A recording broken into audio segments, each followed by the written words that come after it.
This place wants us dead. What could have done that? There must be a bear. A bear did that. I found only one set of prints. Large, 20 inches across. I do not believe it is an animal we battle.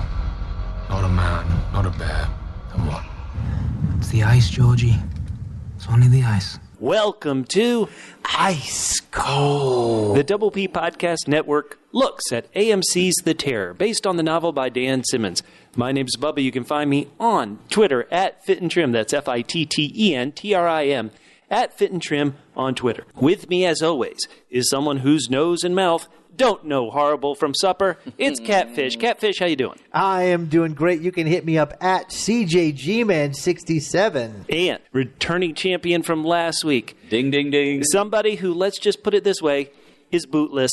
Hey. It's Mork. Mork, how you doing? Oh, I am doing so good. And if anybody wants to, they can find me on Twitter at Extraordinary. That's extraordinary with the W in front of the final R. And sure enough, we are reviewing The Terror, Season 1, Episode 7. 7, yes. Horrible from Supper. Let's just go around the horn. Catfish, what is your ranking out of 10 for this 7th episode of the season? All right, before I do that, I have a slight bone to pick with you. Uh-oh. Because I was not here last week, and Mork ably filled in for me and gave the correct ranking for last week's episode, which was a 10 out of 10. And our double L's, loyal listeners know that you only gave it a 7. That's so right. for that, Mork and I decided we're going to put you on the double T list. Oh, no. Double T? Yeah. The double T list? Tuunbaq tasting. You are now, as we all know, Tuunbaq does not like to eat the full meal. He just likes to get a little bit. So you're next on the list for giving last week's episode. I deserve that. Tuunbaq, I got some extra hips that I can get rid of. Let's do some body sculpting with Tuunbaq. Tuunbaq no like love handles.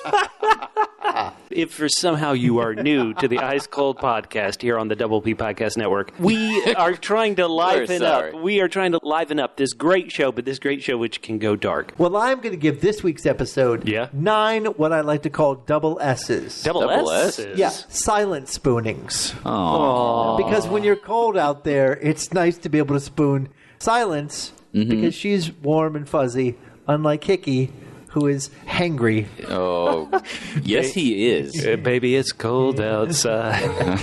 9 out of 10, that's pretty high. Give us some reasons why you were so high, Catfish. Well, I think this is probably as high as you can give an episode that really didn't have a lot of action. I mean, Hickey did go nuts at the end, but we didn't really have any Tuunbaq sightings. But this has really moved the plot forward a lot. I continue to be amazed. I feel like I have to suspend my disbelief for what these guys are going through. I mean, it's crazy. So cold, and they're porting these huge boats, and it's just horrific. And this is what I remember from the book, that it wasn't just Tuunbaq, but the deprivations these guys went through. I feel like the show really, I've said it before, shows us a part of life that we never get exposed to in these kind of stories. And so that's why I continue to love this series. It does remind me of when we went to Vegas, though, a few years back. I have to say. In a good way. I was exposed to the elements then. It's just, I had to get some shots after those elements. All right. Well, I mean, when we were in that sauna, it's true, and sipping the pineapple juice, the small pineapple to fight scurvy. juices. To fight scurvy. Obviously. Kept raiding the fridge. This was just like what was happening to them. Mork, what's your ranking out of 10 for Horrible from Supper? I enjoyed it a lot. I did not enjoy it as much as last week. Okay. I'm going to say I'm only going to give it 8 double Bs. Wait, double Bs? Billy betrayals. Aww. Yeah, that's right. Oh, man. That's what happens. I thought you were going to do bye-bye boat. No. That would be 3 Bs. Oh, okay. Or that would be 8 triple Bs. So you're still pretty high on it. What was the strong point for you overall? I got 2. Here are my 2 bones. I start at 10. With this show, I start at 10, and then I'll take a couple of double Bs away. Okay. Double B number 1, unlike Catfish, I grew up in the cold, hard truth of Minnesota. Ooh. And one thing that I did not see at all in this episode was steam. When people were chit-chatting and blabbing around, there's no steam coming out of people's mouths. Yeah, there hasn't actually been a lot of that in the series. So I really noticed it, and it took me out of it a little bit. And it's a small thing, but everything else is so well done that it kept taking me out of the show. I wonder how much it would have cost in the budget for them to put in the CGI steam. Maybe a couple grand probably for the entire series to put in the CGI steam. Well, they can solve that by just making it a lot darker and foggier, and then we don't have to worry about it. We won't, and then we wouldn't see Tuunbaq's bad CG either. So everybody wins. No. So but the real issue that I had with it is now Hickey. I've enjoyed watching him, and I never really liked the guy. But until tonight, you mean? Because we were on the fence with him until tonight, and then tonight we realized this is a guy to emulate. See, that's the thing. He had been such a great. I don't want to call him a villain so much, but just a real jerk. He was an enjoyable jerk. I'm not going to call him an anti-hero, but I enjoyed watching him, and he went real far this week, but because he was killing people, everyone is thinking about killing people in this show. So I wanted him, if he was going to be evil, I wanted him to be a little bit more manipulative and turn people against each other and be a little bit more sinister and dastardly than just a plain old murderer. Because everyone else on the show could be a murderer. I was a little disappointed in that, but whatever. I mean, I'm sure it's going to be great. We got, 3 more episodes? 3 more episodes this year. Well, I'm going to go ahead and I'll go, and you guys are right. 7 out of 10, it was my double B book bias that had me so low. Tuunbaq, hungry. But this week, there's something about these episodes, every episode, to where they're just kind of lulls me into almost a false sense of security. And then there's these tense scenes that just rock me to my core. So I'm going up to 9 triple M's out of 10. Oh, triple M's? Right. My buddy Morphin, it was Morphin mind over matter. More like Morphin's mind matter was spread across the shore there. That scene with Morphin. That scene with Morphin. That was great. Yeah, great shot by Tozer. But oh my God, that scene with Morphin, I was so tense. And then later, I don't know what they were doing with the score, but this was a book bias. I knew something bad was happening when Lieutenant Irving left Hickey alone to go talk to the Eskimos. And so I kept watching those little guys up top. And so something about the score, the sound design, when Irving was coming back to him, it was like, oh my God. Yeah, Crozier had the right idea not to arm Hickey, and he should have followed through with that the whole way. Oh, man. Yeah. Every week we say go to our Facebook page, facebook.com/double P podcast. That's the word double, the single letter P, the word podcast, plural. Facebook.com/double P podcast. Really, it would help us out if you did that. Why do we constantly say that? Why do we say follow our Twitter handles, subscribe to the YouTube channel, subscribe to the podcast? Why? We do it because one of the most difficult things to do as a podcast group, as guys who put out podcasts, is anytime we try to do a new podcast, we always have to go out and find new Double L, new loyal listeners who are interested in those things. And we have to remind the people who enjoyed other podcasts, hey, here's this new venture we're doing. So if you are not into Facebook and don't want to go to the Facebook page and like or follow the Facebook page, facebook.com/double P podcasts, plural, please subscribe to the podcast, subscribe to the YouTube channel, follow us on Twitter. You guys have been giving us such great feedback, and we want you to go with us on this long 800-mile journey of podcasts we're going to be putting out. So please come along and do that. Give us a review on any site you watch or listen to this on. So give us a review on iTunes, on Stitcher, on iHeartRadio, whatever it is.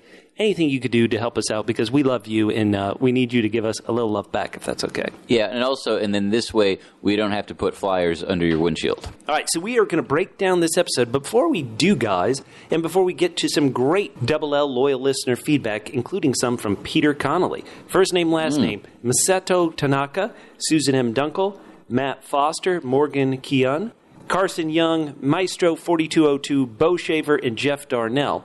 The creators of this show, it's based on the novel by Dan Simmons, but the creators of this show have been saying things. They had asked me anything on Twitter today, so it wasn't a true Reddit AMA, but they were taking questions and answering things.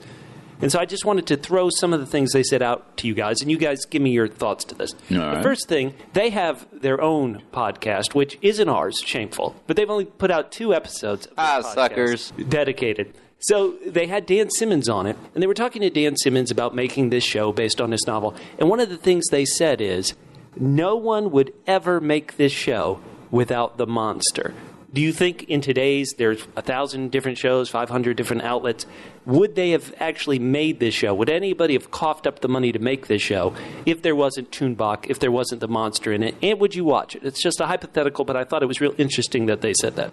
Well, I do find myself strangely drawn to what I call weather porn movies or TV shows where people are stuck in horrific situations. I believe I told you I watched a couple episodes, a couple seasons of they had a show about people hiking to the top of Everest. Mm-hmm. So I feel like they could do this kind of show, but if they did it without the monster, it would be on National Geographic or it would be on a different station.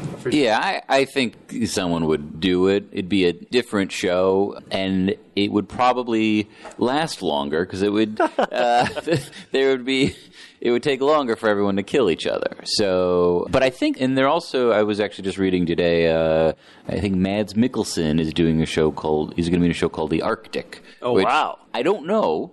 And I think it's set in today's world. I don't know if Tuunbaq shows up, but we'll see. We'll see if he does. It'll be the ultimate crossover. Take that, Marvel's Avengers. It's a very special episode. So last week, my terrible book bias prevented me from going to 10 out of 10 like I should have for the episode. Yes, you should. And it was because, slight book spoiler, in the books, Tuunbaq appears there at the carnival, and in the reveal of Tuunbaq at the carnival and what happens, it was just probably my favorite set piece of the entire book. The showrunners, they said in their Twitter question and answer today, they said, we knew from the outset this couldn't be a attack of the week show. Characters needed to drive the plot to prioritize the psychological over the supernatural. It helped we had a lean budget. Oh, good. We had to deploy the creature via visual effects shots sparsely and smartly. It was a fun puzzle to do. So I also feel like, that was such a huge set piece that if you bring in Tuunbaq, you might as well end at 6. If you're going to have the carnival, the fire, and Tuunbaq all at the same time. That's just huge. How many more people? It was Lollapalooza. So many events there. I feel like a couple main stages. I feel like in the book, and again, it's been a long time since I read it. Mainly because you lent it to me and I still haven't given it back. That's all right. I appreciate that. No. I don't know if you can pull that off with a TV show. We've got to have another big set piece for the show, and so for that, I think you don't want to overwhelm that by saying the greatest, most exciting set piece we had was in episode 6 out of 10. Well, I think it's that, and I think it's also, we saw it this week where Hickey is putting his mutiny party together. Mm-hmm. So you sort of just need bodies to say, hey, you want to join us and go against this guy or not? You get to be thinking about that throughout, and you see 50 or 60 guys. I have no idea. I think it's actually 116. They said there was 100. Well, 115. Well, Steamer is definitely dead, right? Stanley Steamer. Yeah, he roasted alive. But he smelled great. No. According to Mr. Collins, he did. All right, one last final thing that I'll get to. And this goes to your point, Mork, about how you aren't seeing the breath, the kind of steam from people's breaths from the top of their heads, when it's super cold outside. Yeah. Somebody asked them the question, what was the most challenging aspect of the set design? And they said, well, the biggest thing was not having enough space. Despite having 5 sound stages over 2 countries, our main hero stage with the ship wasn't large enough and had to be rejiggered consistently. It was a tremendous amount of work for the crew. Huh. Those 2 countries, including where these outdoor areas are filmed, the main stages were in Budapest, Hungary, and yet this outdoor area is in Croatia. So it's going to be very tough to get realistic-looking conditions of freezing cold in Croatia. Way to go, Mork. What? Give him some slack. Well, no. No slack. No slack is cut. You're just bitter. You experienced so much cold weather earlier in your life. I did. Yeah. I did, yeah. I don't want to talk about it. Okay, so let's dive into Horrible from Supper. And what's the biggest thing we see? We see a flashback to when people were signing up to go on these missions. And to be honest, I couldn't tell if this was the specific mission to join the Terror or if it was one from the past. What do you think? That's what I originally thought. I thought that it was an older mission and that we were getting to see Hickey as a youngster. Right. But I believe that the reveal at the end was that he sucker punched or maybe ate the real Hickey. Sure. And then took his place on the boat. So this is not even a real Hickey. Yeah, I would agree that this is probably a previous voyage of the Terror, and ostensibly Hickey took him out. Or not real Hickey. Fake Hickey. What are we calling him now? He needs a new name. Oh, man. Matt Foster in the feedback has some great icky, sticky, finger licky Hickey based on his brain poking last week. But yeah, what a reveal. This Hickey shanghaied and took this person's place. The Carnival, we believe, took place in January of 1948, so we are jumping ahead many months. Or 1848. Excuse me, 1848. Boy, if it's... You're right. And they are packing up and they are abandoning the ships. The name of this show is The Terror, based off one of these two boats on the expedition. Are we going to have to come up with a new name for the show? Like, formerly from The Terror. Yes. After The Terror, in honor of After MASH. What did you guys think seeing this giant crew, which has about 100 people, at least 100 people, leaving shop? Well, I thought it was really nice of Crozier to preserve the china that Sir John's daughter had gifted to her after she married somebody else. Aww. I thought that was lovely for him to make sure that was preserved. You know, I got to give it up to my boy. He's back on Catfish's crew, Crozier. You know, even though he lost his way for a while, he's really smart. He says to JFJ, says to him, look, why are we going to carry all this heavy stuff? And Crozier's like, we can't just tell them to abandon everything. Eventually, they'll figure out they don't want to carry this stuff, and then they'll just leave it. So, super smart. You know, he is... Even including the china and, like, the fine glassware and all that crap? They could have ditched that. They could have burnt it for firewood or something. Well, not the glass, but you know what I mean. Oh, they can do some glass blowing on the ice. Yes. Now, what I noticed from this beginning section, other than what you were saying, Mork, that Hickey is creating his mutiny, the Hickey relationship partner, they're on a break, Gibson. Gibson has grown his beard out, but he is a fatalist. He's ice cold. Yeah, Gibson has no hopes. He's like, what is the point? We're all going to die. If we go out there, Tuunbaq will get us. This is what Tuunbaq wants. Gibson... Right, but Gibson's the one who sort of brings up this idea, like, we got to go our own way. Yeah, there are too many of us. And, of course, Royal Marine Tozer is there. Oh, so tough. The seeds of betrayal. They are. And we find out that two teams have already been set up. Lieutenant, I can never say it correctly, Lieutenant Little has been set out with a crew to set up all the tents on the island. And another crew has been set ahead. And when I say sent ahead, I mean Tuunbaq, all Tuunbaq left was ahead, ice cold. And we also see my guy Morphin. We have been following Morphin as a very minor character throughout the whole series. He was the one singing the song when Sir John Franklin died. He couldn't remember the words to. The next week he went to Mr. Goodsir and he said, I'm not feeling well. And Goodsir looked at his teeth. This is it for poor Morphin. Morphin needs morphine. He is doing terrible. Oh, my Lord. Now, however, we have a great response. My favorite ice cold statement of it comes on here. Mr. Hoaxy says... That's Mr. Hickey 2.0. Mr. Hoaxy. Mr. Hoaxy, he says, about the about Tuunbaq, if it comes, it comes. And your boy... Yeah, Mr. Tozer. He says, I hope I'm standing next to you when it comes. You've just given me permission for a good shove. Oh. Ice cold. Oh, man, that was a pretty good ice cold. In an episode where... Man, it's getting so dire, it's tough to even get your spirit up to diss somebody with an ice cold. Exactly. People, I'm too tired. Tozer can always do an ice cold. Speaking of ice cold, what do you think about these guys? They're abandoning the ships as well as you 8 guys. Good luck. Yeah, how bad do you have to be to get left off the abandoned ship mission? It's like, okay, we're going to walk 800 miles.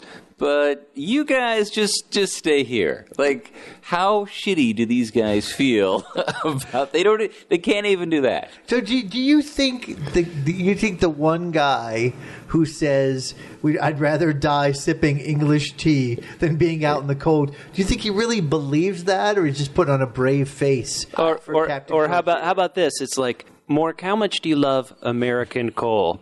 Would you rather die here Don't get me started. from the heat from American coal, or do you want to be out there on the frozen ice using foreign coal? I would tell that guy. Or using solar wind. Or Burning seal blubber. No. English coal. I want to die with English coal. What do you think, Mark? I would tell that guy to raise his expectations. That would be the reward. The reward is dying this way. It's like, come on, man. No, these 8 guys are going to make the Northwest Passage. We're going to be the first to do it. Do they get to or hang out die to not the trying? costumes? Number one. Are we going to... Well, I'm going to wonder about something, but I don't want you advanced book readers I'll to stay answer. mum. I'll stay mum. Okay. I wonder if these 8 fellas will get bored and go down below.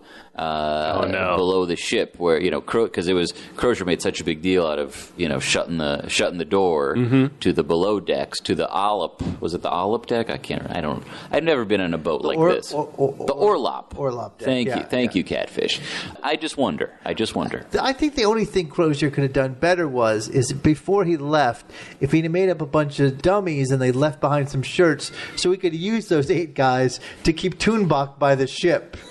Oh, they could get a system of like levers and pulleys and move the fake people around the boat. Keep Tuunbaq together. Yeah, the boat is a huge ship like that with the sails and everything. There's tons of pulleys. They could do it. They could do it. They could totally do it. Totally fool Tuunbaq. Yeah. Now, how about this, guys? What if Captain Crozier is like, okay, somebody's got to stay with the ships. Mm-hmm. You guys have to stay with the ships. That sucks. Somebody has to stay here, and if there's going to be another winter, you're going to be frozen in another winter. But I got some good news for you guys. Oh. I'm leaving a bunch of the tinned food behind. These canned foods, leaving them behind. They're not going to get the memo about that.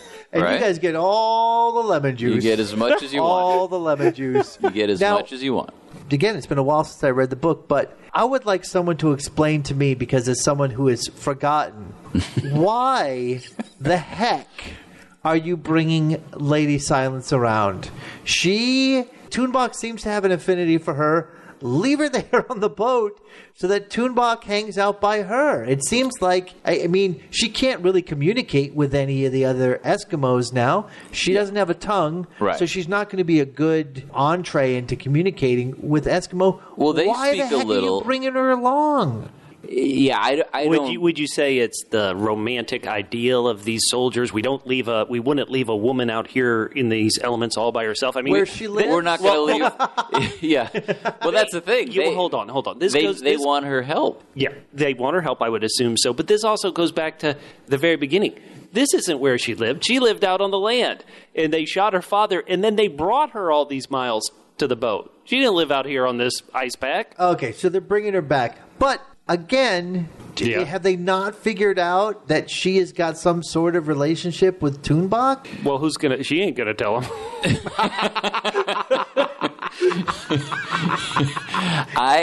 Point well taken. Touche. She made these finger paintings for me. It's like, what could it possibly mean? I forgot that she had returned after becoming truly silent. Well, she wanted to be part of the carnival. She heard a party. It's true. Nobody she had a wants costume. To miss a party. That's true. But yeah, I was definitely surprised to see her in the food line. This seemed the most. We're jumping ahead to these boats being pulled across the ice pack. Oof. And did this seem the most brutal way? They said the toughest miles are going to be here at the beginning. Getting these sledges over this. This is back-breaking work. I guess I was a little confused by this, and maybe they explained it earlier, but I guess I would assume that what we see them in terms of like the big chunks of ice. I mean, that ice are they still over the water? Yeah, there's deep down. That's water. Yeah, okay, yeah. So they couldn't just go out a little bit where it's flat, because growing up in Minnesota, the lakes they freeze over and they're nice and flat, and we go ice fishing. That would have been nice, but this is like a moving glacier almost. Oh, okay, all right. Well, I almost wonder if after the first day they could have just walked back to the boat, slept in the boat. Yeah, they didn't get very far. They didn't get far, right? Yeah, instead of setting up the tents. Setting up the tents. Well, this is April, so it's lovely. It is. April's lovely at the North Pole, and the sun's going to be out longer, so it's you going to have a hard time getting to sleep as it is. It will be, yeah. No one seemed to be in a better mood with all that extra vitamin D. I thought that was a little suspicious. Now, a guy who's been on the Bubba boat since the very beginning, Mr. Collins, and I have to say, I loved him so much in that first episode, but he's just having a mental breakdown, and this cannot end well for him. This is every single thing. So last week... if they were... Last week, he went to Dr. A-Hole, Dr. Stanley Steamer, and said, I'm having these issues because I had this freak out when I was chopping the ice away from the propeller. Then, of course, he had a front row seat to Dr. Stanley Steamer's baking himself. He's having a mental breakdown. He smelled his fellow men roasting alive, and they were delicious. And they smelled delicious, and they tasted delicious. And Mr. Collins, I feel so terrible for him. He's still on Bubba's boat. But, I got to make sure I don't smell delicious because I feel bad I'm where he's because going. He's really gone through a whole lot. Does he get a silent spoon? No, he doesn't. He needs one. He does. So we all need one. But he does get, unlike Dr. Stanley Steamer, he gets the kind of counsel from Dr. Goodsir that he was looking for. However, at this point, it seems to me there's really no counsel that's going to fix him. No, I mean, they kept cutting to Mr. Collins listening to what happened to Morphin. Oh, and him freaking out in the bed. Dr. Goodsir is doing his best. Whoops, I made a mistake. I called him Dr. Goodsir again. Oh, Mr. Goodsir. Now, at one point, he was lying to next to Mr. Goodsir, it looked like. Yeah. And then when Mr. Goodsir came back, he was gone. So I was afraid. I thought maybe he just said, this is it, I'm done. See you later. What he realized was that he saw a sock on the tent door. Lady Silence put a sock on the tent door. Exactly. Some of our customs she's picked up. Real quickly, just a quick question: would it be possible somebody who's leading Mork's Marina, Sir John's leg, when he fell down the hole that they formed with the brazier? Yeah. Could they do that to maybe melt some of these giant pieces of ice to get over or around?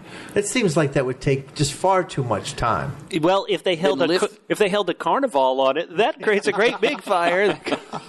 That's all they need to do. Now, Dr. Goodsir, after he's counseled as best he could, sorry, I did it again. Mr. Goodsir, after he's counseled Mr. Collins as best he can, he goes straight to Captain Crozier, and he's like, should we start hunting? We can't have the men eating this lead-tainted food. Well, I like the fact that things that we would have assumed have happened, and that is he's already had this discussion with him. He doesn't bring it up again, but he's just reinforcing this that we have got to stop doing this.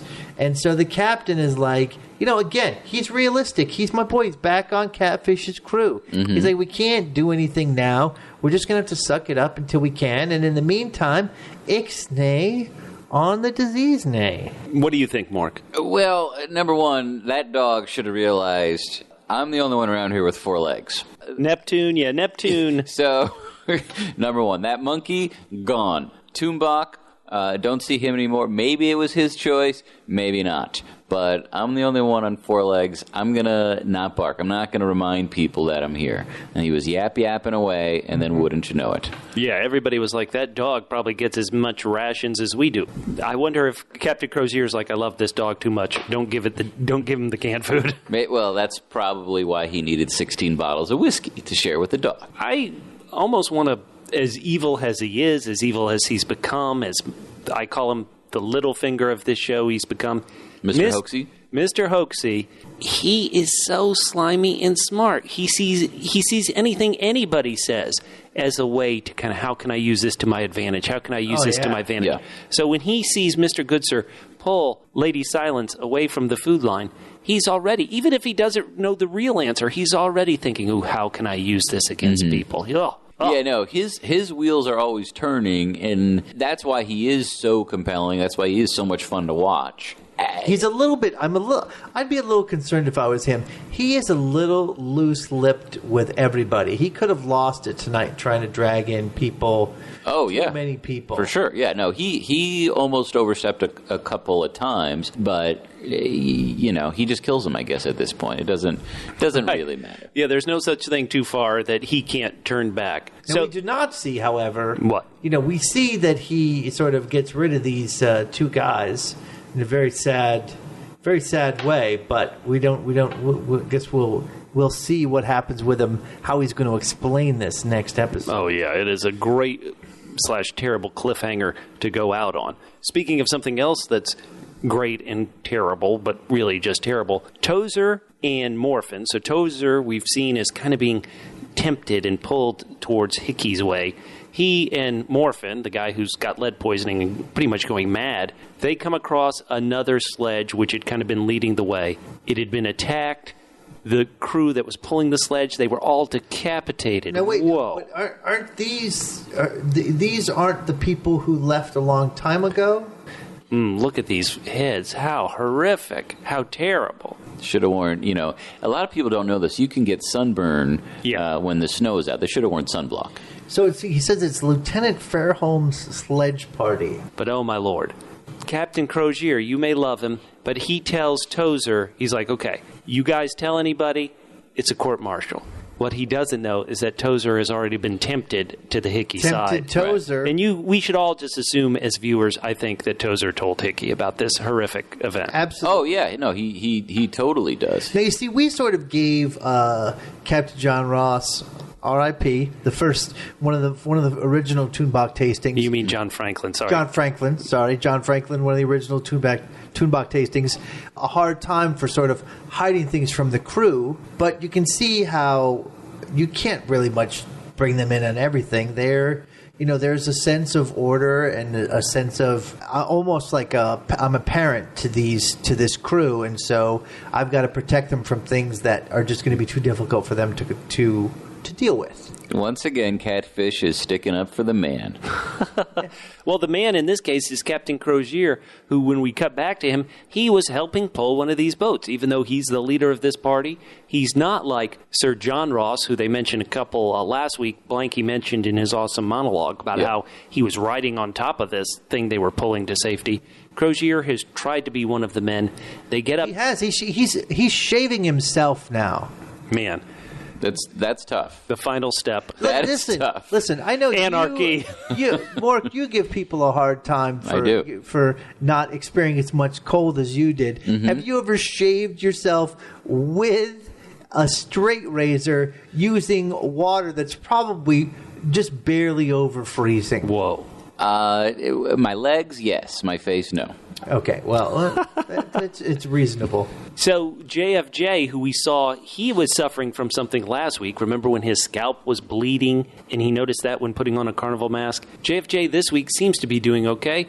And in fact, it's Crozier and James Fitzjames who climb up this huge rock wall of where the ice pack hit land. And they see, hey, okay, Lieutenant Little got there and he set up all these tents. And so there's almost like a little ray of hope that they've reached land. The only thing I felt like the show could do a little bit better is to set up sort of guideposts. In other words, if someone had said, well, it's only 100 miles until we get to land and we've got another 700. In other words, we don't know how far they have come in their journey and it doesn't feel like very far. So if they don't have to give us a sense of time by showing us a lot of little vignettes, but at least give us a marker to know how far we've come. Right. So they reach the camps. I would think it would lift everybody's spirits. But the first thing that comes up in our scene at the camp is Tozer comes up to Little and Crozier, and Tozer says, there aren't many Marines right now. We got to give more people guns. He's for the Second Amendment. Clearly. But when you give it to somebody like Mr. Hoaxie. Mr. Hoaxie. Yeah. That's the wrong person to have on the list, huh? Well, we need a background check on Hoaxie. At least an 800-mile background check. I mean, Mr. Hoaxie had said, hey, as soon as we get over the difficult part, that's the time to make a move. So they don't make a move right away. Presumably, maybe that's what they'll try to do sort of on next week's episode. Well, it does also make me wonder a little bit about, is this the mutiny, or, because ostensibly the Marine is going to have access to the guns. Mm-hmm. And right, he doesn't need to ask. So why is he asking? If they're going to go, they're just going to take the guns and go. But Mr. Hoaxie also wants to get... It's funny, even though he wants to kind of limit the number of people, that way there's more seal per person. True. He's also looking for someone in power, which you'd only want to do if you want to kind of convince other people to come with you. Oh, yeah. So I'm not exactly sure the full extent of Mr. Hoaxie's plan, how many people he wants on his little power hungry. And I thought he wanted to have an officer because, like Catfish, he stands up for the man. Chain of command. It's just a recognizing of authority. Okay, all right. I mean, but I almost thought there's no authority in Mork's Marina. Let me just point that out. When I see people. an epaulette, I stiffen. Yeah, we've noticed. Now, I thought Hoaxie's no plan, more though... sweatpants next week, Kat. I thought Hoaxie's plan was just to sneak away. I didn't quite realize that they weren't just going to sneak away in the night. I thought that it was, too. Grab a bunch of guns. We'll just get away. I guess the only problem is they are still going to have to walk. So the reason why they're porting all these boats is that eventually... they're going to find water. They're not going to walk all the way back to England. So they need to find water. Probably. I mean, I got the sense that at first it was, let's get a group, we're going to go our own way, and we're going to survive on our own, F these guys. But maybe not enough people joined up, and that's where Mr. Hoaxie decided to go down a much darker road. I don't know. I do feel like his although we hear a lot about his wanting to abandon what the real plan is, that we don't know for sure after all the talk what his exact real plan is. Mm-hmm. Right. Yeah, no.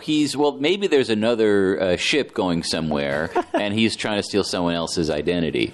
I don't know. Something else just occurred to me right now. What's that? You jerk.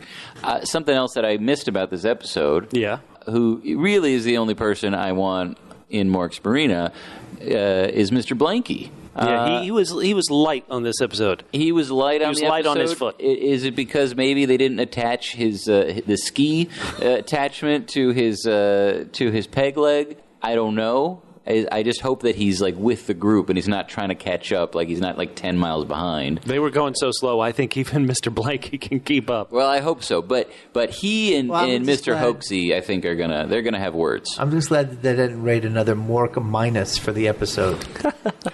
Well. Speaking of something they've been dragging along all this time, it's the corpse of Jacko the monkey. It's like Mr. Goodsir is like, I know this stuff is bad. To remind myself, let me pull out this monkey corpse. Oh, Jacko looks terrible. Jacko, oh boy. Jacko has had better days. Now, who looks worse, Jacko or Morphin? The thing, so here's a question. Yeah. And book readers may know this already, but just because something has died from the lead poisoning, I mean, if you cooked that meat real good, oh man, would it be poisoned? It'd be bad. Yeah, it'd be bad all the way through. It'd be bad. Yeah. You can't sterilize it. Ugh. No. Okay. It's bad. You can't. Yeah. All right, I'm just asking. It's the rot is in the meat. Jeez. Poor Jacko.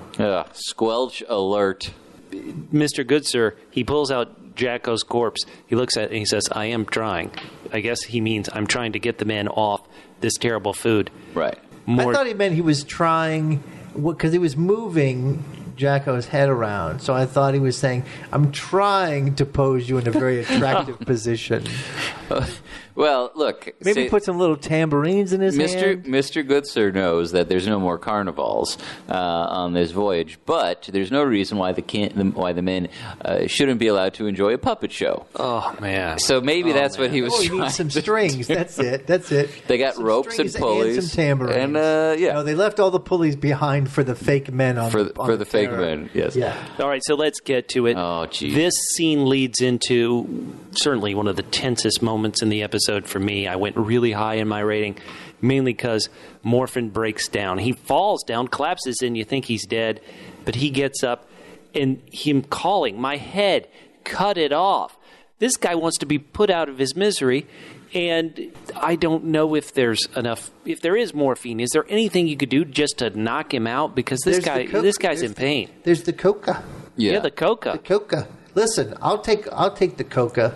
But you know what I found interesting about this scene was it seemed to me that the captain really did not want him to be hurt, but we all know that Crozier does not take kindly when you disobey his commands, and he was totally fine with Tozer killing Morphin. So do you think he was just trying to distract Morphin so he wouldn't hurt anybody else? Well, Tozer only shot him after he fired at Crozier and JFJ. Yeah. So I think that was the line that got crossed, and Crozier was probably okay with that. One of the things they think that is hidden in this, and I think you have to be watching Mr. Hoaxy always. So all the men come out because Morphin has been going crazy. He's got a gun. This is the scene. You have to see this.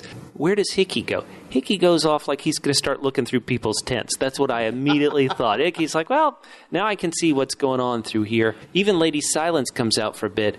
All what you would call our heroes, the good guys, Mr. Goodsir, JFJ, Crozier, they're trying to talk. They're trying different approaches. I did like JFJ's, I'm going to be a stern captain. Mr. Morphin, put down that weapon. I thought that was a good attempt after all the attempts that happened. I don't know. I disagree because I think Crozier was talking him down, and then JFJ got all snippy with him. That's why JFJ deserved to get shot at. Oh, man. I don't know if that's true. I don't think that's true. I think they were doing their best. This is just the way. Wait a minute. It's the difference between Dr. Stanley Steamer and Mr. Goodsir. When someone's having problems, you can either talk to them sternly or you can listen to them and try to reason with them. Wait, are you saying that, are you backing away from your protocol addiction? Because this guy, he's going after the man. You should want him shot, but you seem like maybe you're waffling a little bit. He shot at the person who was mean to him, not at Crozier, who was trying to be gentle. He was lowering his gun, and either it went off, or this guy's or poor Morphin was so deranged that he just fired it. It ended up hitting the lantern that JFJ was carrying. Tozer, you're right. Somebody who's now part of Mr. Hoaxy's crew, he was a great shot and blew out Morphin's mind matter all over the ice. Do you guys think that Mr. Hoaxy was trying to go take the dead monkey? What else can I get? How can I lure people onto my team? Oh, I know. Right. The corpse of a poisoned monkey. Hi, I'm Jocko. Join my crew. And this is what breaks Mr. Goodsir. Why do you think this is the final thing? Mr. Goodsir has really, he's tried to keep a chin up. He's tried to be the guy who cheers everybody up when things are going terrible. But this is what breaks Mr. Goodsir. What is it specifically about this? Is it because he knows this is where they're all headed if they keep eating this food? Why did this hurt him so much? I think that's what it is. And also now he feels this was something that he discovered, so he feels more responsible for this issue than maybe other issues. Mm-hmm. I think it's that. I think it's also, it wasn't just, Morphin dropping dead, but Morphin they're going crazy. Yeah. And he could have killed, multiple people. He could have killed Mr. Goodsir himself. He was standing right there. When I heard the tent flap open, I thought it might be Tuunbaq coming in because he's like, I'm trying to sleep, and this is crazy because he was crying so badly. This is crazy. I was relieved. I was afraid it was Mr. Collins. I was afraid it was Mr. Collins coming in. Now, we earlier said that maybe it was Mr. Goodsir sleeping next to Mr. Collins, but I honestly think it was Mr. Little. It was Little sleeping next to Collins in that tent. I do think Mr. Goodsir had his own tent. It was only Little because it's so cold. Oh, man. And so Lady Silence, this is almost like her big moment in the show, is she comes and comforts Mr. Goodsir as he finally breaks. And when Mr. Goodsir, the guy who, once again, Crozier, you may love him, he may be on the Catfish crew, but he had a moment of complete weakness, complete terribleness of his, DTs and getting drunk like that. Yeah. And so when it was only a moment because we skipped over the really horrific parts. But if Mr. Goodsir, what I'm trying to say is if Mr. Goodsir goes, then how is anybody going to be able to keep a chin up on this? This is just brutal. Yeah, well... No, things are bleak, Bubba. Things are not looking good. You say that. Brace yourself. Brace yourself. You say Bubba. that. What if you're Mr. Jobson and like, hey, I just got a promotion. Well, and someone else is going to need to get promoted, and then Jobson's going to be like, "Who's this newbie lieutenant?" Right. I've been on the job for 2 whole days. Right, but he gets to move up now. Maybe he gets to be second lieutenant now. He'll be the second, third lieutenant. And so this. It seems crazy to say we're finding the glass half full. We're finding the little rainbows in this terrible place. But there were 2 moments that happened the next morning that I just really loved. One is Mr. Hartnell. He was part of Hickey's crew that went and got Lady Silence from her igloo and brought her to the ship. And so he got whipped. He didn't get punished as a boy, but he got whipped pretty hard. Yep. But Hartnell, he's like reformed. He's good. He's saying, hey, no, it wasn't Tozer. You got to watch Armitage. Now, little do they know that Tozer is currently with Hickey, too. But the fact that he's like, Captain Crozier, you got to watch Armitage. I'm now, Hartnell gets a spot on the Bubba boat. Yeah, okay. Exactly. And, Mork, this is what you need to listen to. If you misbehave and you take your punishment correctly, then you find yourself in the man's favor and in the man's confidence. No, brother. And so there you go. That's what's happening with him. You just toe the line, Mork. Yeah, listen, you're going to get your damn book back, all right? And no, I do not deserve to be flogged like or unlike a boy. So I say it was the moment of lightness. It's the moment of happiness. This promotion to Jobson, who... like everybody on the show, we don't spend a lot of time with him because he's not a captain. But we've seen Jobson really been a good guy. And I was worried that somehow maybe the other people in this tent, even maybe Lieutenant Irving, would be upset. Hey, wait a minute, we're giving this guy a promotion. But it seemed like everybody took it pretty well. And so I did like that. Right. No, they were happy to see Shave Boy move up in the world. And, well, is he also in charge of setting out like the nice china and the tea kettle? Well, someone else is going to. That someone else is doing that. Okay, yeah. All right. Well, why wouldn't Hickey do it? What are we going to caulk here? If Hickey's a caulker or Hoaxie's a caulker, I mean, give me a break. Now, Lieutenant Irving, we've also followed him for an awful lot of this season. We first really met him when he caught Hickey and Gibson in their adult compromising situation, and he was preaching, gay conversion therapy of watercolors and climbing. And so, wait, that's conversion therapy? You know what I mean? He was in the theory. So I see what you did there, Irving later on, when one of the people were afraid to drop the body in the death room on the Terror, Irving was a real kind of jerk on that. Yeah. So this is the last episode for Irving. Do you guys want to feel how he went out? He went out, I want to say, at his most hopeful time. He found some people. He finally had some food that wasn't tainted with lead, and then it went all to hell for him. Did you find like you ever came around and liked Irving? Does anybody want to put the late Lieutenant Irving on their team, or he was, Well, I'll put him on Catfish's crew because, number one, he's not going to eat a lot of rations now. And number two, what we're going to do is we're going to drag him behind the boat and try to get like a seal or somebody to nibble at him so we can grab him. Oh, that's not a bad idea. See, thank you very much, Mork. No, I had a lot of sympathy for him. I thought the end, his plaintiveness and his excitement of making the connection, it feels almost... He learned one word, and it was a name. It wasn't even... Good for him, but you got to understand how happy that would have made him. They hadn't seen anybody for days. I think he would, in these meetings with Captain Crozier, he would know that their only hope was finding help. Exactly. And these people were help. And these people can show And these people had food? They can not only have the food, but there might be some people on the boat who can communicate with them at least in a very kind of brute force way. They may not know the same exact language, but they can find some similarities. And this could, you could almost say that this represents like the loss of their best hope to get out of this situation. Well, it doesn't seem like it's going to end well, but the rescue party, our Arctic Inuit friends are still there. It's just we're down to 112. in terms of the crew members now. So they're still there. So they can still help and still save everyone else. Well, they can, except for it's the just fact not that, going to be. This is a very barren Irving. place. I mean, it's they've split up in all these sections. This one group went in one direction, split in two separate directions.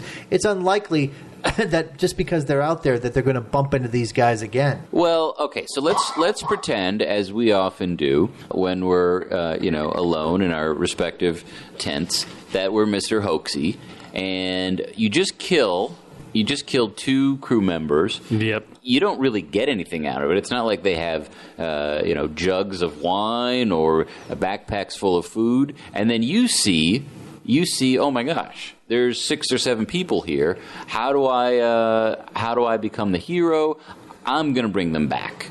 Because Hickey is not going to take out these 6 guys. Right, but my fear is that if Hickey goes to these Inuit people and barters or somehow gets some food out of them, his big thing was he wasn't bringing that back to anybody else. He's not going to try to be the hero. He would find Tozer and maybe those other 3 men who went off on a different party, and he'd say, okay, here's this food. We can use this food. He'll tell those guys, just like our boy did, wait here, and then he'll bring his party of 8 back, and they'll just go off and live the life. Well, we'll see. I mean, I think that Hoaxy versus some of the unsuspecting crewmates is one thing, but I'd like to think that these guys, and it actually looked like it was a family. I mean, it looked like there were some kids in the back. I couldn't really tell.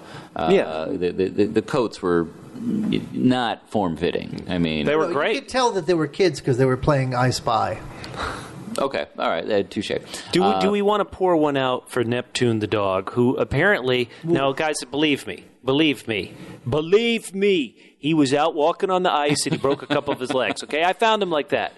Believe me. Now you don't have to believe that part. Oh, Hickey, how could you do it to Neptune the dog? Oh. Okay. Did they not enjoy Neptune? I mean, they weren't going to eat Neptune? They were going to eat Neptune. There's no doubt about it. The only concern is, so this is a bribe. They're trying to bribe. They don't want to raw dog it. So it's hard because so to if speak. you cook, someone will smell. Yeah, you can't smell. Mm-hmm. You can't cook that dog just yet. And I think this one guy who put him on ice, who does admittedly, I believe, get turned to Hickey's team. He had a great point. This dog, say what you will about us feeding him rations, a dog is going to bark if some crazy animal comes up in the middle of the night. Why not? He wasn't going to bark anymore. Well, not his anymore. Leg was broke, all right, and he needed to be put out of his misery. Right, sad. Exactly. Oh, so all right. Why don't we get to just the second incredible moment in this episode, Hickey's betrayal. You described it as Hickey going nuts. Why did he do it? Why did he do it? Why do it at all? Oh my God, this drove me crazy. Why did Hickey do it? Is it because this might prevent his mutiny from happening? What? Why did he kill this guy? Why did he kill... Well, obviously, if he kills the one guy, he has to kill Lieutenant Irving, or else he totally cooked. Why did he do it, Mork? Why did Hickey do it? The only thing that makes sense to me is that, he thought he could put a group together and go... And he's got a few guys, but he's getting also turned down by people. Mm-hmm. And right. So he's got to make this situation seem even more desperate. And to me, at this point, it's sort of I understand where he's coming from, even though to our point it seems self-defeating. To him, it's more important now to survive by himself than it's more important for him to be in charge and have a 50% chance of survival than to go back to what he was with like an 80% chance of survival. That seems to me where his head's at.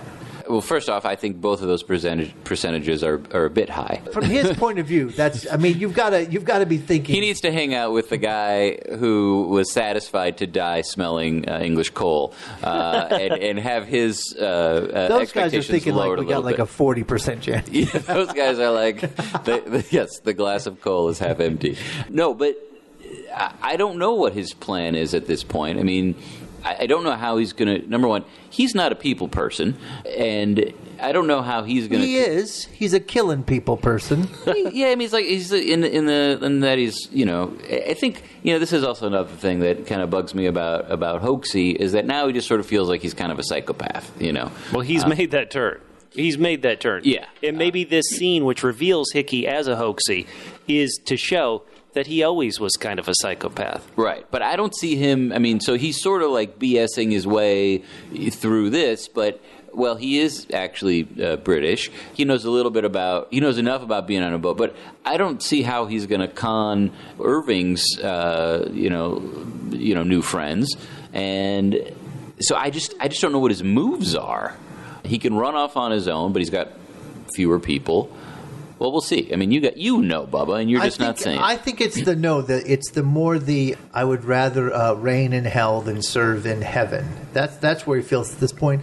Although I do agree with you that it feels a little heavy and a little too much of a psycho turn at this point.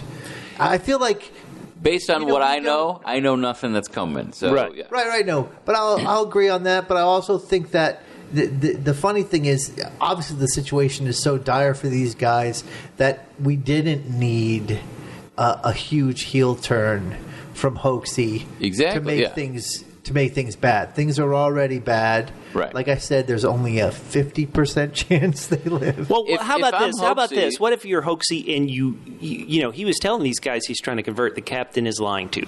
So if you're Hoaxy, the captain has burned you, he punished you as a boy, and now he's not only lying to you, he's lying to the whole crew.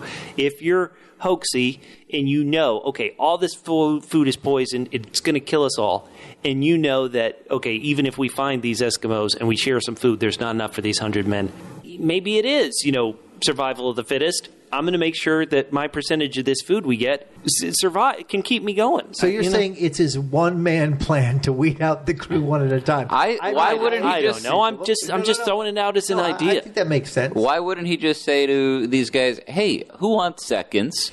I'm not that hungry. Have my share today. Now, this is going to be interesting because he's already under suspicion. Yeah, the captain doesn't like it. He's going to come back and be like, I don't know, we came across who that killed the other two, but somehow... He could say Tuunbaq got him? Tuunbaq got him?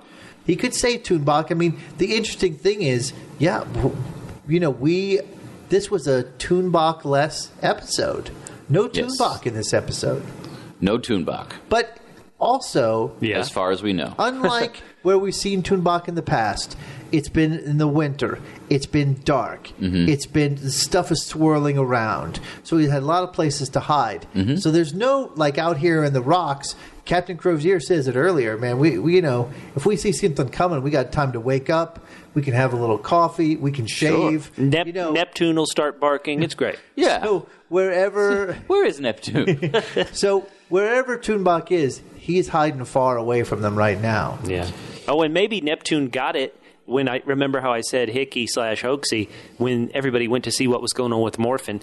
Hoaxy disappeared in the tents. Maybe that's when he killed him. Maybe that's when he killed Neptune. Oh, man. That's a good call. You mean when he found Neptune with his broken leg. Your Honor, no one was there but me when I saw when the leg was broken. And you don't have to believe me. Right. This witch hunt into thinking that I killed Neptune is crazy. All right, we're being silly. Let's get to some of our great double L's. Double L's? Our loyal listeners who've given us so much feedback, which is the great experience of this podcast. We're going to go first to Peter from Australia, who wrote, he's loving the show The Terror so much that he ordered the book. And he said, guys, I got the Kindle version, and it goes on for 945. It's a long 945 pages. I'm up to page 68. I wish you had mentioned it more often, that it was a big book. I don't think we mentioned it at all, but it is a long book. Because the book's so long, I'll be reading it when Series 2 of The Terror starts.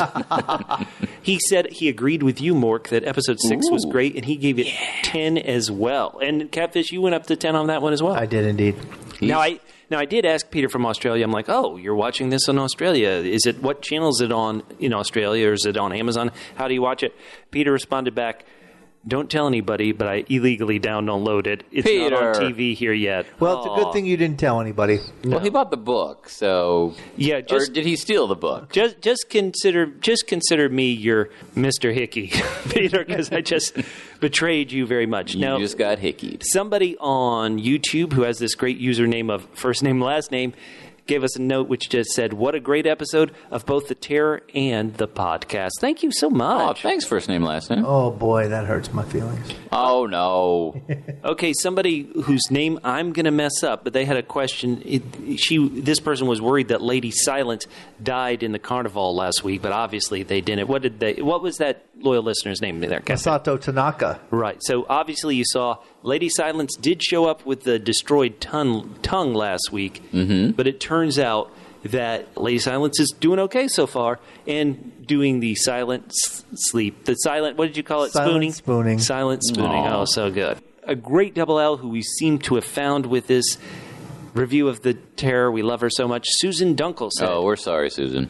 the flip script where Tuunbaq wasn't at the carnival was pure genius. She Genius. said she loved it. Instead, we have the, quote, merciful doctor trying to spare them what was coming.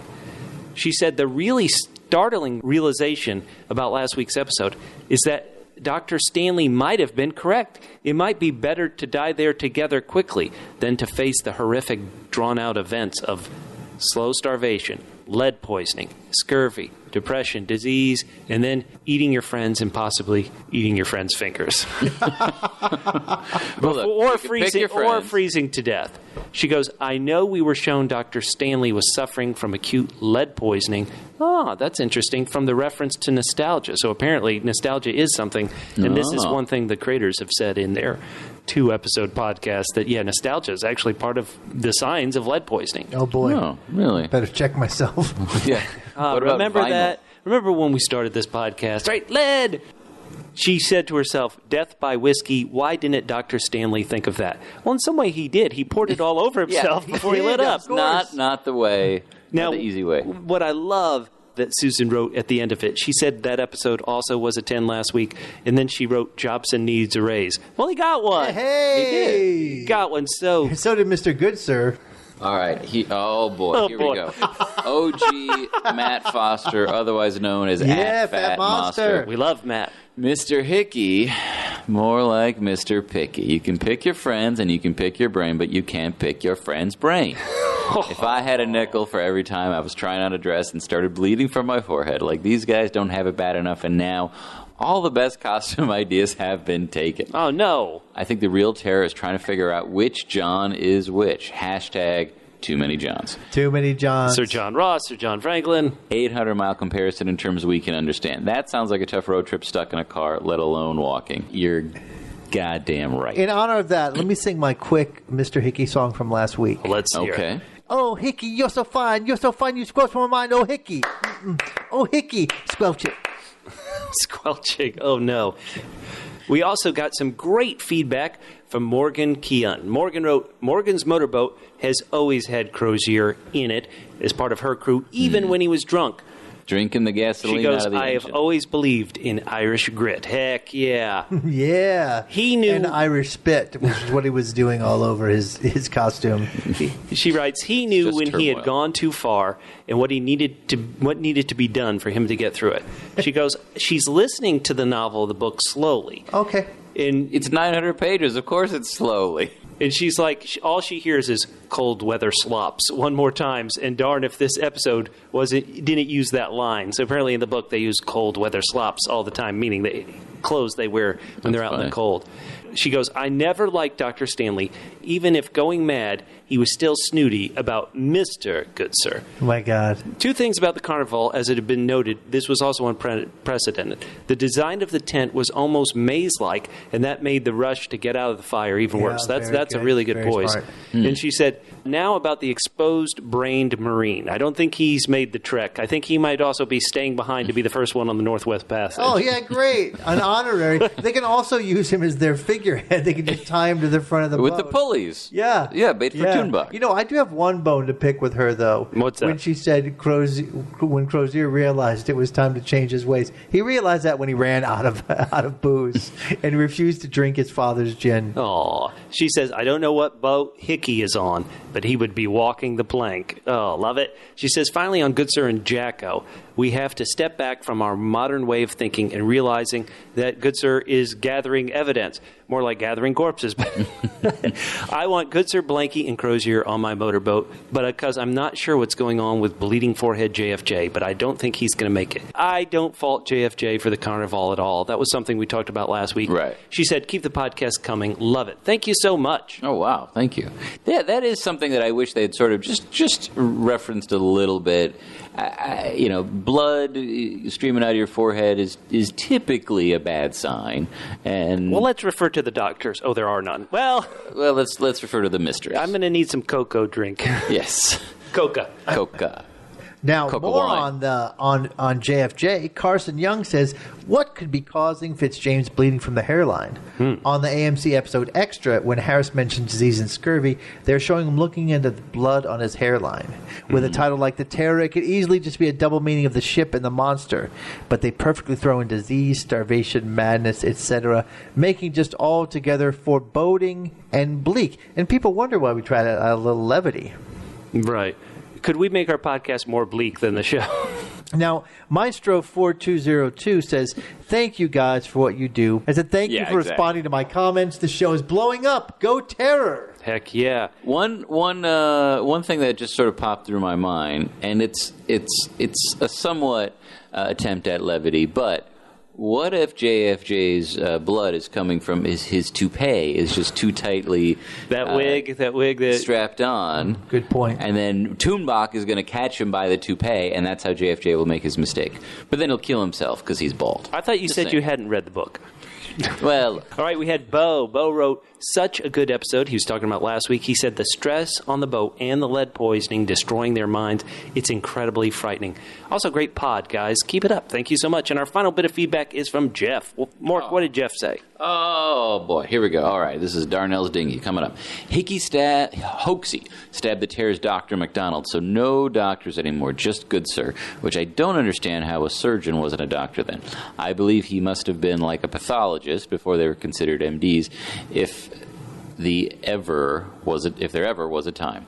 What did Goodsir say he was? An atomist? An atomist? I don't remember, but in my boat, alienist? In my boat, if we can promote Jobson, let's promote Goodsir. He's a doctor. Let's do it. No, Doctor. My boat has traditional views on medicine, so no thank you. Oh, man. But we have plenty of coca wine. Heck yeah. Yeah. All right. So, everybody, next week we are going to go. Do you think things are going to brighten up and lighten up next week?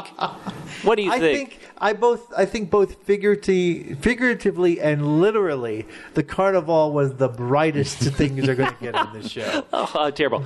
All right. So, here we go. Next week we're going to deal with Season 1, Episode 8. Terror Camp Clear. The death of an officer under mysterious circumstances, I think we saw that tonight, creates paranoia among the men. Captain Crozier discovers some of the crew members may be considering mutiny. Who could they be? Yeah, I'd like to think Captain Crozier would have considered this as a possibility for, I don't know, a year. Well, maybe? Think about the story Blanky told JFJ last week. They should all be considering this. Yeah. So, not the greatest description, AMC, but that's why people in Australia are stealing the show. Hey, no one we know. Nobody we know. Nobody we know. Listeners, I do it every episode. I'm going to spend another minute here begging you, pleading with you to go to our Facebook page, like the page, follow the page. Facebook.com/double P podcast. That's the word double, the single letter, the letter P, the word podcasts with an S on in the end. Facebook.com/double P podcast. Like the page, follow the page, follow our Twitter handles. We want you to always be along with wherever the Double P podcast might go next.